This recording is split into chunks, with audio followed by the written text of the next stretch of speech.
So here we go around in a big circle again, because it was the Roman Empire was extracting resources from its empire, and at that time that was Palestine or Israel or Judea.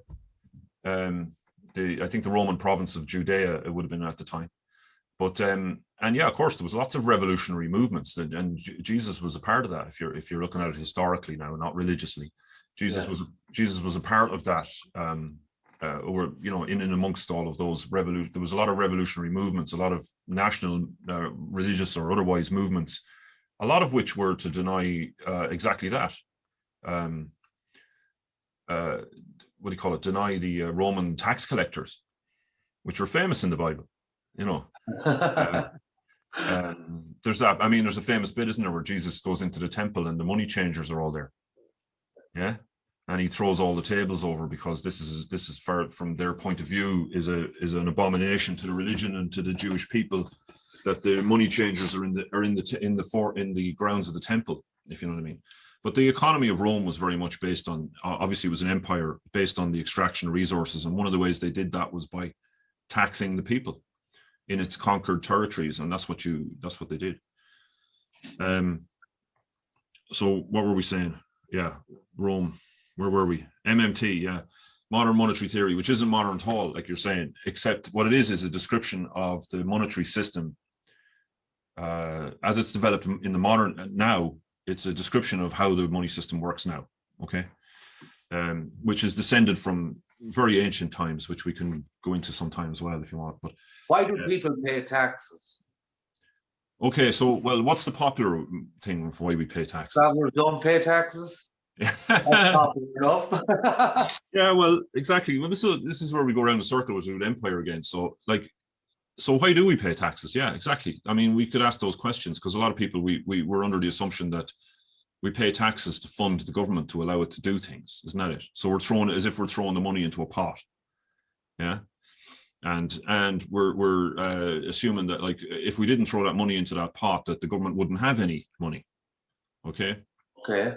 And a lot of politicians would give you that impression that, oh, sure, we don't have money for this or we don't have money for that. Where would we get the money from? They say, okay, because we'd have to tax people, you see, But if you think about it, where does money really come from? Is the question, Like money as we know it, where does it really come from? It doesn't actually people can make all kinds of things. People can grow potatoes and carrots. They can make, I don't know, spoons, they can make metal objects, they can light lampshades, whatever. But there's one thing that me or you or nobody can make, and that's money. You literally can't manufacture it. And in fact, if you try making money, you'll find out how quick you might get shut down. Who makes money then if we can't make it? You try running your own money machine, see how far you get. Yeah. Oh, the people are still trying it from time to time. Yeah, I know. Used to call it coining in the Middle Ages, and people were always getting arrested for it when it was easier to fake the coins. But anyway, okay, so we don't make money. Money is created in NFT would start with the principle that money is created in the modern age is essentially a creation of government.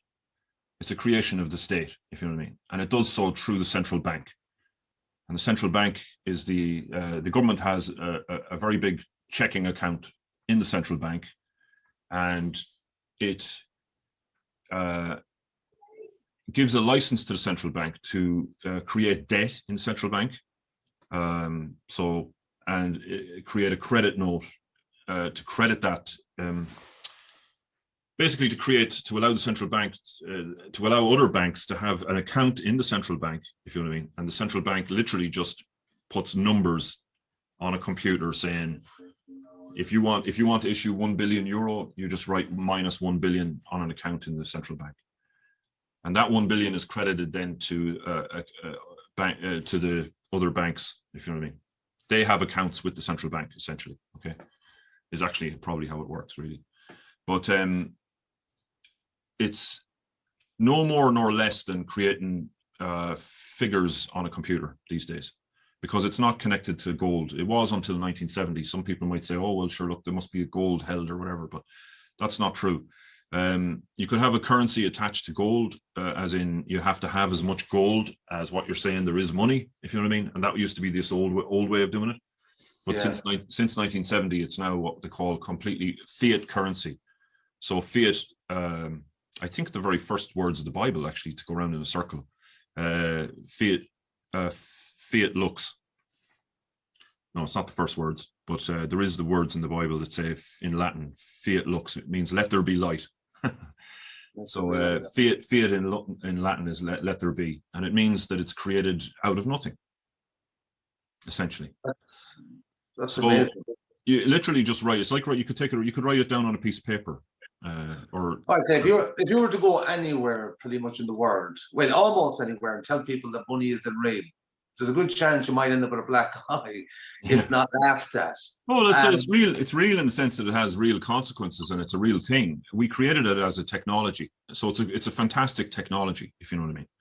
It allows us to do stuff that we couldn't otherwise do, I think when we look at the history of it, we can understand why it's so clever, and it's a brilliant invention. But I think it's important to understand where it comes from and how it's created, because otherwise we're in this problem of what we just said. We think we pay taxes. If we look at it that way around, then we understand that money comes from the government. Therefore, when you pay a tax, what are you doing? You have to get money from the government in the first place to be able to pay the tax. So actually what you're doing is giving your money, when you pay tax, you're giving your money back to the government that created it in the first place. And so if you look at it, what does the government really do when it takes taxes in? Is it actually is cancelling the debt that it created in the central bank? Okay. All right, so hypothetically, say the Irish government borrowed 1 million euros. That's a massive sum. Just say hypothetically, they borrowed 1 million, and then they squandered most of that. Now they have to pay back the bank 1.1 million, say interest. So they go into the room and say, look, let's jack up the tax for that. Let's create a tax for that. Let's create another tax on top of that. Does it work like that? No, yeah. Well, no, hang on. So you're getting into a central point in MNT, which is that what it means is that if it's your own currency and you're already issuing the currency, right? You can't ever run out of money, and you can't not ever pay it back. You can always pay back the debt. It doesn't cost you anything if you think about it, because you're the one issuing the money. So you can't ever run out of money, and you can't ever not be able to pay your debts as long as they're in the currency you're issuing. It's different if it's someone else's currency, okay? So we can get into that. What you call it? America has that system, haven't they? Yeah. Well, we all run a system like that. So we're running a system like that, except we're using euro. So it makes it a little more complicated, because we're dealing with the European Central Bank as our main bank that's creating the money, okay? But so let me just put it simply. Like, so you said we borrowed 1 million. So what do you, when you say borrow, what do you mean borrow? You mean borrow from where? Like, where would we borrow 1 million from? Yeah, so the state borrows from the central bank, isn't it? Okay, so the state doesn't even, yeah, okay, so you could say that it borrows, but it doesn't even borrow. In a sense, it kind of, yeah, you can say the word borrow, okay, but it's not really a borrow. What happens is the central bank just creates the money in the account by creating a debit account. It's like they call it double entry bookkeeping or whatever. So there's a debit, whatever is put on the government. Say the government has a giant account to pay for nurses and hospitals, for example, right? And IT security, okay? So it needs to spend 20 million to pay gangsters or whatever, right? It has an account in the Bank of Ireland or whatever, say. It would, all it does is the central bank credits 20 million into that account in the Bank of Ireland, and minus 20 million is written into the central bank's ledger. And you see that minus 20 million that's written in there. That's the beginning of what we call the national debt. Okay, so as that mounts up, that's the national debt. But what the national debt really is, if you think about it, is it's whatever. If it says minus 20 million in the central bank, that means there's 20 million out there in the economy. It's put 20 million out. So it's a national debt, but we don't owe it to anybody, because if all the tax was to come back in, if every penny we put out came back in to the central bank, the account would be back to zero. See? kind of. Yeah, yeah, it's mind-boggling because it's not just on that. It's it's so because simple. It's so simple. It's confusing. well, this is it. Yeah. It's kind of like when I talk about mentalities and the colonial system and imperial system, not the systems, but the mentalities. Um, for me, I can understand it pretty well, but to explain to somebody else, it's like grating their brain and their neurons Yeah, all yeah, at yeah, once. yeah, yeah, yeah. And then the part of it, that's just fucking stupid. I know, I know, I Not know, I to know. be that simple. You know, it's kind of No, like no, it couldn't be exactly. A lot of people look at it. I think that a lot of people have trouble with this because it's so. It can't be that easy. It can't be that simple. Like they can't be just like that. But that's the point, right? If they could do that, why don't they print the money to take people off the streets? Provide services with good outcomes, create enterprise indigenous businesses, yeah. do all of that kind of stuff, and build a good strong economy. Yes. Instead, they've got imported software, imported professionals running the companies. They've got imported everything. Well, they're Just actually. to Ireland. Well, if we go back to what we were talking about at the beginning of this, it's the problem of like what they're saying that they don't have the money to build houses. So now you start thinking, hang on a second, what do you mean you don't have the money to build houses? Because it's not that. It's that they're using the money to invest in private companies instead of and getting them to build houses instead of them building houses directly. But the money, and this is the point, again, this is another point. The money that all those private companies have and that the banks are issuing to the people for mortgages, and every penny that the big financial investors have, that's all coming from our money as well. That's not their, they can't create money either. If you see what I mean.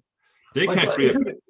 Isn't money, I'm only thinking of that, but isn't it almost like worse than heroin?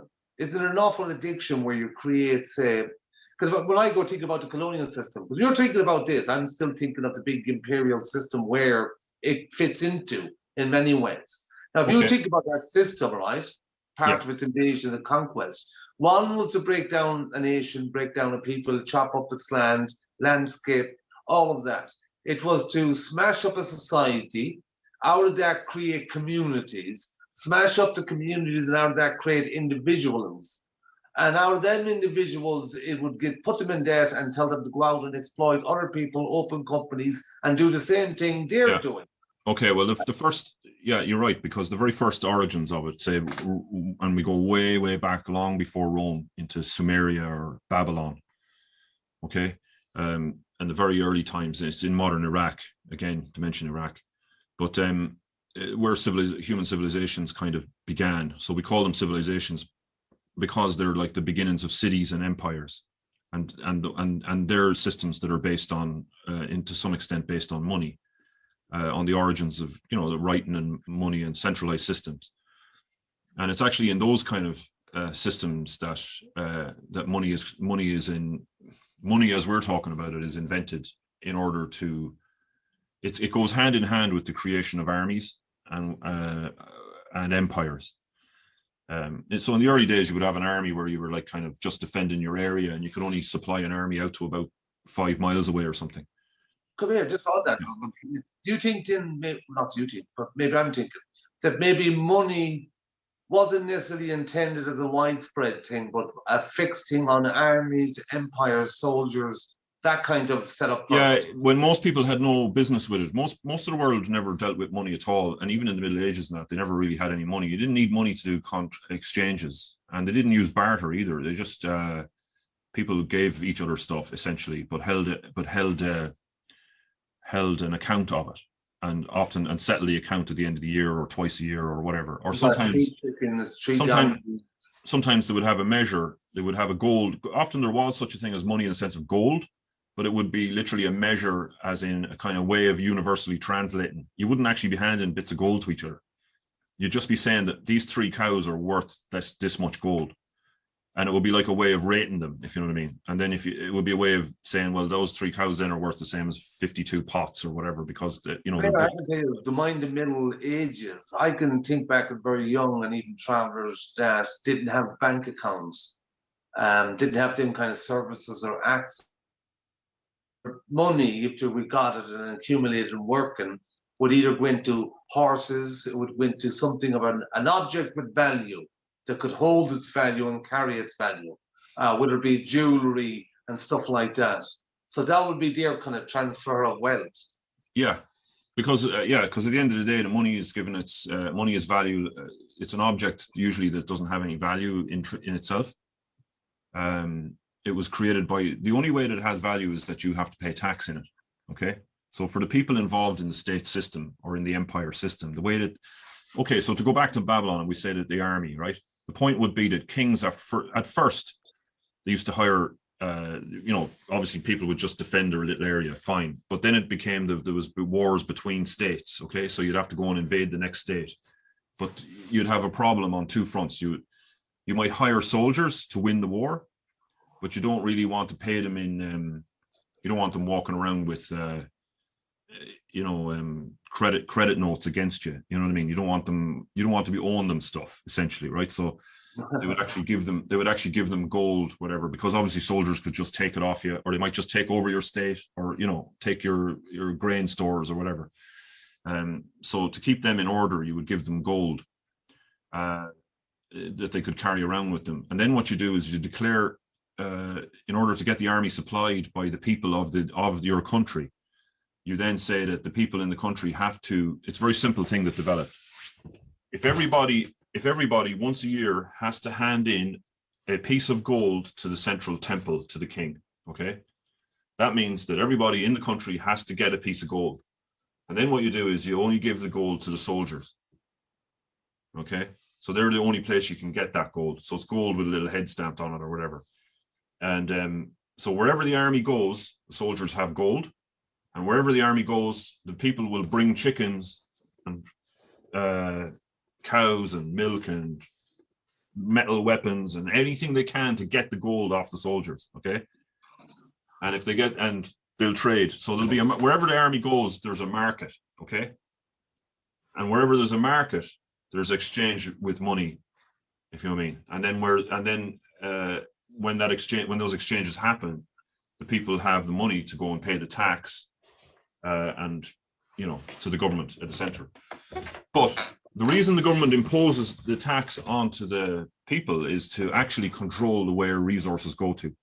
Because if they didn't do that, then the resources would go in all directions, but not necessarily to the army, if you know what I mean.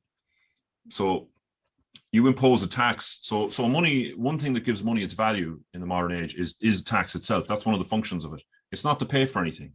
It's to make sure that it has a value, though, because everyone needs to get a hold of it to pay to the government. So you can see then as well, though, just like in the army example, if we give the gold to the soldiers, then all the people will have to go to the soldiers and give them stuff to get the gold to pay the tax, right? But if we were to give it to someone else in this society, then all resources would flow there. Do you know what I mean? So in the modern time, wherever the government puts money is where resources will go to, if you know what I'm saying. It's a good way, I suppose, to build up little kind of beginnings of towns and villages. If the armies can't such a place, most people will sort of make their way there. Yeah, that happened later on, and in Roman times, and that where literally to this day, I mean, a lot of the big cities in the world, London included, are actually Roman army camps, because the city of London, actually, interestingly, which is the huge financial center, actually is the Roman army camp. Yeah, that's right. Around which that developed. So like that's really quite interesting in the sense that, well, you're totally right. So where an army is stationed means it's getting paid centrally by central government. It's getting gold coins, and wherever it's stationed, then a little town will spring up because a market will be beside it. And wherever there's an army, there's always a chance of war. Yeah, that's right. Yeah. It's a war machine. Yeah, so it created like that, but then it would allow bigger and bigger empires developed over time until eventually end up with the Roman one, and you can see then that it's this enormous system where wherever you go, this is how empire works. As they copped on eventually, you march in, conquer the place, whatever you want to call it, win a battle, and then you just make a declaration. Everybody here has to pay these many of these coins to the central treasury at this And where time. did you get the coins? Job done. Job done. Yeah. You know? But you know what you said to me, you have to pay coins and you're in debt now, you got to pay taxes. Yeah. And the people saying, well, we don't have any money. What's money? Yeah. What happens there? Well, that's it. So the only place you can get the money is you have to go to their town or their army camp, or you have to go and get a job. Yeah, they say to them, look at it, you got cows and chickens and stuff there. Bring some of that over there where the army is at. They'll give you the money. You come back, pay us our tax, and there's a good chance you might live. That's it. Yeah. That's a great system, isn't it?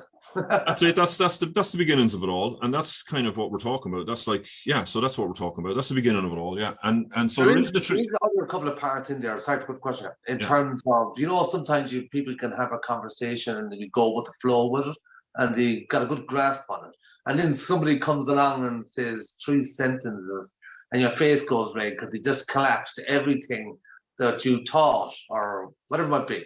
Because I like the simplistic version in terms of if money has no true value other than what a state or a bank puts on it, how come the state can't print money to deal with social issues more so than creating debts in banks and our taxes? Well, they can. I mean, that's the point, is that that's what MMT would be. That's one of the reasons it's worth studying, in the sense that we're trying to, what we'd be trying to say, that the reason it's important to understand